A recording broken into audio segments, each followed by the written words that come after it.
बाळापूर तालुक्यातील 4 जिल्ह्याला जोडणारा लोहारा मन नदीवरील पुलावरून सकाळी 8 वाजतापासून 12 वाजेपर्यंत पाणी वाहत असल्याने शेगाव अकोट हा राज्य महामार्ग वाहतुकीसाठी 4 तास बंद झाला होता। मागील 8 दिवसापासून परिसरामध्ये पावसाने दांडी मारली होती। दरम्यान सोमवारी रात्री व मंगळवारी सकाळपासून पारस तसेच घुई या भागामध्ये ढगफुटी झाल्याने नदी नाले एक झाले आहे। शिवाय मन नदीच्या पुलावर 6 फूट पाणी आल्याने अनेक रस्ते वाहतुकीसाठी बंद झाले। शेगाव येथील साप्ताहिक बाजार असल्यामुळे शेगाव लोहारा दरम्यान असलेल्या पुलावरून पाणी जात असल्याने दोन्ही बाजूची वाहतूक ठप्प झालेली होती। तसेच अचानक पुलावरून पाणी वाहत असल्याने नागरिकांनी पाहण्यासाठी एकच गर्दी केली होती। 12 वाजता पाणी उतरल्यानंतर गावकरी व उरड पोलीस ठाण्याचे बीट जमादार राजाभाऊ बचे, बायस ठाकूर, दुबे महाराज आदी पोलीस कर्मचाऱ्याने वाहतूक सुरळीत करण्यासाठी तारेवरची कसरत केली। गावात शेतात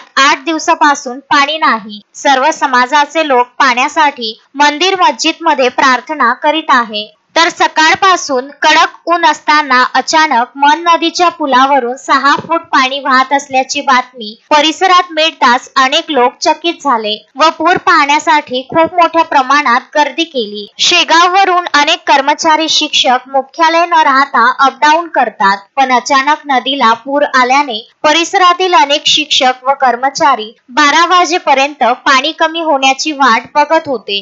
मोहम्मद फारूक, विदर्भ न्यूज, खामगाव।